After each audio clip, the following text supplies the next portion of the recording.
have a quick question for everyone. So, how do you associate yourself when I say Canada?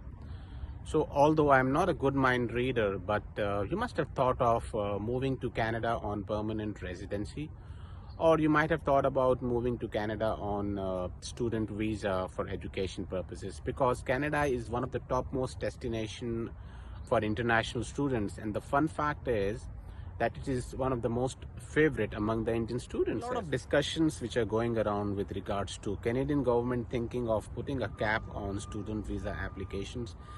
They have their own reasons for all that, but which I will be covering in the later part of the video. But in case they put a cap on student visa, do you really think that there would be an increase in number of rejections for student visa application?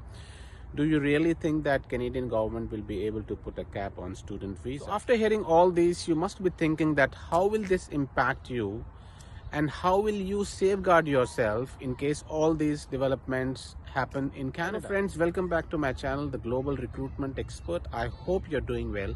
So in today's video, we will be covering about the current situation in Canada with regards to government trying to put a cap on international students, and how can we safeguard ourselves from any such situation. Without wasting any further time, let's get started.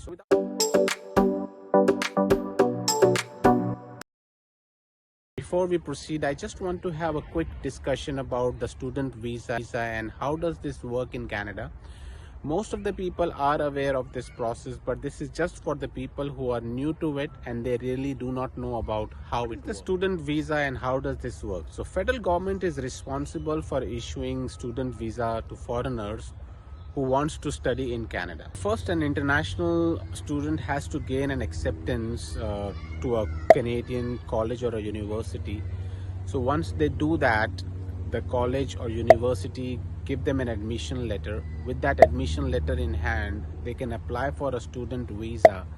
When they apply for a student visa, it gets approved and they travel to Canada and come over here and pick and choose the college or university of their own choice. So we have learned from confidential sources that IRCC is working on finalizing the cap for the international students to enter in Canada, which means in the near future there would be limited numbers of international students which will be entering in Canada. In case it happens, it will be a major impact, and most of the people are worried about the same, that it will increase the student visa refusal due to. What is the major reason behind Canadian government thinking about putting a cap on international student visas? What is the current situation that we have in Canada which is forcing them to put the cap on student visa? We will be discussing all this information in detail in this video. Canada has always been the dream country for people to settle down all across the world, and it is the most preferred country for people to immigrate, to live and settle down. And on the contrary, the Canada also need immigrants to thrive their economy. So the major problem in Canada is housing affordability, which has been prevailing in Canada since a very long time, and they have not worked upon it. Canada do not have enough homes for people who migrate to Canada from different countries. They really do not have enough homes for the people who live here.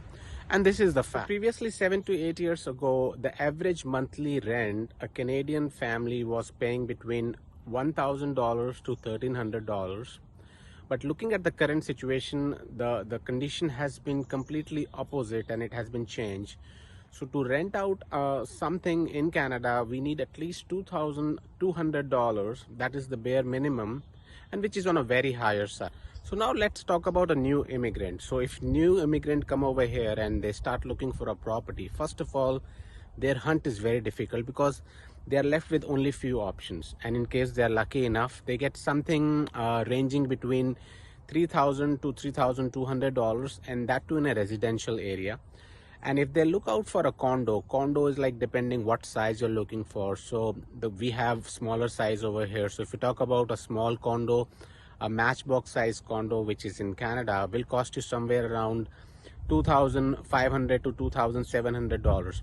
So housing crisis is one of the major concern which is prevailing in Canada at this point of time. What is the reason for putting up cap on international students? So what the federal government is thinking that, in case they put a cap on international student, it will help them out in controlling the housing crisis which they have at this point of time. So they are just thinking that to put a cap on international students coming from different countries for a year or so. But at the same point of time, they're also thinking that it will also send a message to, put a crush on, post-secondary education. So previously, in case somebody was earning a wage of $25 to $30 an hour, he or she was able to afford a house, a property ranging between $400,000 to $500,000 with a decent down payment between 5% to 20% with a tenure of 25 years. But looking at the current scenario, somebody has to work for 25 years to get down that down payment. And at the same point of time, the tenure of the loan has been increased to 35 to 40 years. This is just has happened because of increase in the rate of interest from Bank of Canada. So previously the rate of interest was ranging between 1% to 2%, but now it has gone an average between 5 to 6%. So it has skyrocketed a lot, which is impacting the housing market as well. So I'll tell you how the housing loan and the finances works out in Canada. So it's not like in other countries that we take a home loan and it gets fixed up for the entire tenure, let's say 25 to 30 years, till the time you pay your loan because you have taken a fixed rate of interest. But in Canada is a little different. So every 5 years you have to refinance your loan. So there is nothing fixed here. Let's say that you have taken a loan in Canada for 5 years on 4%. After 5 years, you have to get that loan refinanced for the current market situation. So there is no guarantee that throughout the tenure for 25 to 30 years, you will keep on paying the same EMI which was initially given to you by the bank. So what is happening right now? So there are a lot of loans which we're getting seasoned and which were getting tenured and they are about to finish, and somebody is paying EMI of, let's say, $2,300 to $2,500. So if they refinance their loan, what will happen in case there is a rate of interest which is 1%, which has gone to 5%, the rate of interest has gone up, that means the EMI will also go up. So in today's scenario, the EMI for the people has gone up at least 70% more, which is again impacting the housing market. At the same point of time, just to come out of this situation, what people are doing, which is actually not on a longer term, what they're doing, instead of increasing the EMI monthly, they're increasing the tenure of the loan, which is not at all good for in a longer from a longer perspective. So housing crisis is a major concern in Canada at this point of time. So housing crisis is the major factor to put a cap on international students. There was another discussion that was happening that Canada has already got what they wanted in terms of international students which have come over here. So in the previous year, in 2022, if you check the records, there is more than 1 million students who have come over here in Canada. So it is quite obvious, in case they have more number of international students coming in Canada, they need to have more houses. And they are not doing that great in terms of increasing the number of houses which have been required. So they really need to make more houses. They really need to increase the speed at which they are, they're thinking of preparing the houses for international students. The Canadian government always says that, the international students really help them a lot during difficult times. When there was shortage of labor, the international students really helped them out in picking that up and helping them out. So at the same point of time, the international students have really helped Canada to boost up their economy. But on the other side, the Canadian feels that in case there are more number of international students coming up, more number of people coming up, there would be shortage of jobs. And Canadians say that during the summertime, their kids do not get jobs because most of the jobs are being occupied by international students, so their kids struggle to get a job, so there would be a shortage of jobs as well. I see that there is a lot of things happening in terms of changes in the Trudeau government, so there might be a possibility that there would be a lot of more change. Get back to the basic point which we were discussing, that in case the Canadian government put a cap on international students, will it lead to increase in rejection for student visa applications? So most of the predictions are happening that in case the Canadian government put a cap on international students, whatever was the rejection rate previously in terms of student visa, there will be definitely an increase in the rejection rate for a student visa. So let's talk about, in case this situation arises and the Canadian government take a decision to put a cap on international students. So how will you safeguard yourself from such a situation? So guys, in case you have decided to come to Canada and all your goals are aligned towards coming down to Canada, and you have decided that you really wanted to come to Canada and do your studies over here, so there are certain recommendations that really wanted to give it to you before you take such a big decision of your life by coming to Canada for study. The first recommendation that I wanted to give to everyone, that please avoid big cities, because talk about big cities like Ontario, talk about big cities like Vancouver, all these cities are already congested. So there are already a lot of people who have come up over here, and the economy is struggling, and these provinces are already struggling in terms of providing housing facilities. Talk about, there would be a lot of shortage of jobs as well. It will be very difficult for you to get jobs in these big cities. Instead, I would recommend look out for Atlantic provinces, because the Canadian government is a little soft in terms of Atlantic provinces, because these are the provinces where the people do not really want it to go, and they would be coming up with a lot of programs in terms of giving jobs to students as well for in Atlantic provinces. And at the same point of time, the rejection rate for Atlantic provinces will be lesser as compared to these major cities. So just be careful while selecting your city to come down to Canada. The second recommendation that I wanted to give it to everyone is, be very selective, be very choosy in terms of the course that you're selecting. So whatever course you are selecting, just make sure that it should be aligned to your goals.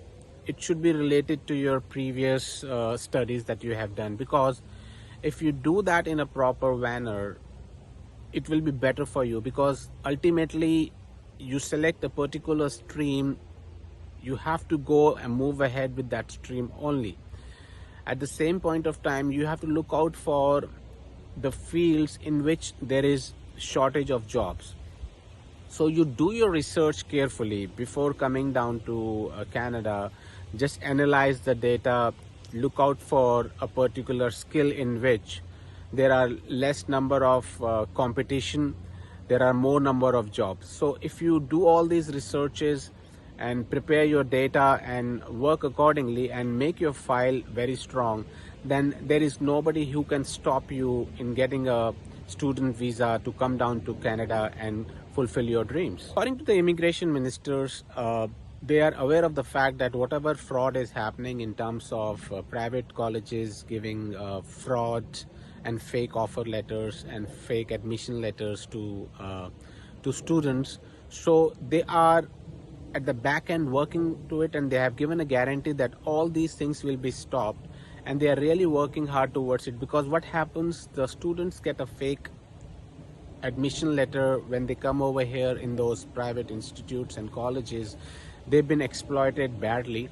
So the government is assuring that they're going to fix that as well, and they're working hard and putting strict rules towards all those private colleges and institutions. Actually, we only get to know about the number of refusal for a student visa, but we really do not get to know about the reason for student visa refusal.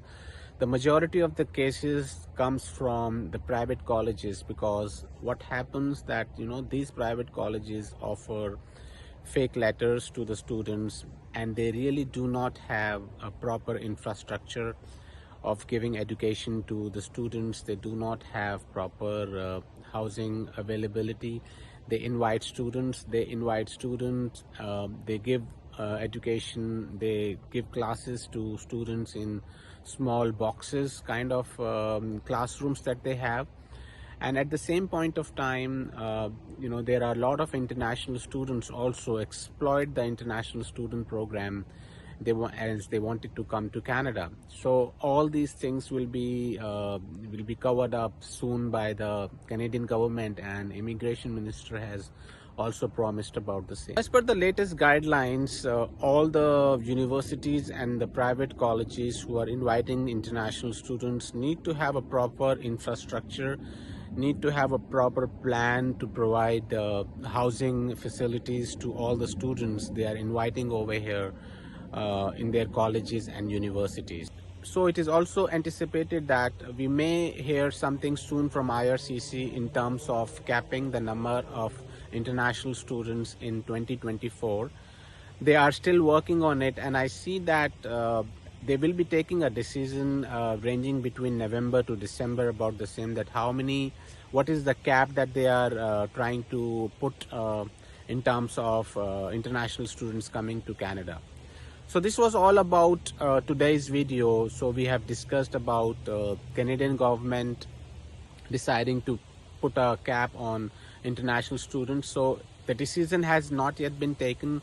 I will keep yourself updated in terms of any new update that comes up. So I hope you like the video, and if you like the video, please like, subscribe and comment. And if you have not subscribed to my channel, please subscribe to my channel, because over here I keep on updating you with the latest updates in terms of Canadian immigration, in terms of job market in Canada. You can also follow me on my Instagram and Facebook account. I will also leave a link over here. So thank you for joining, and once again, thanks a lot, and see you in my next video. Until then, goodbye. Thank you.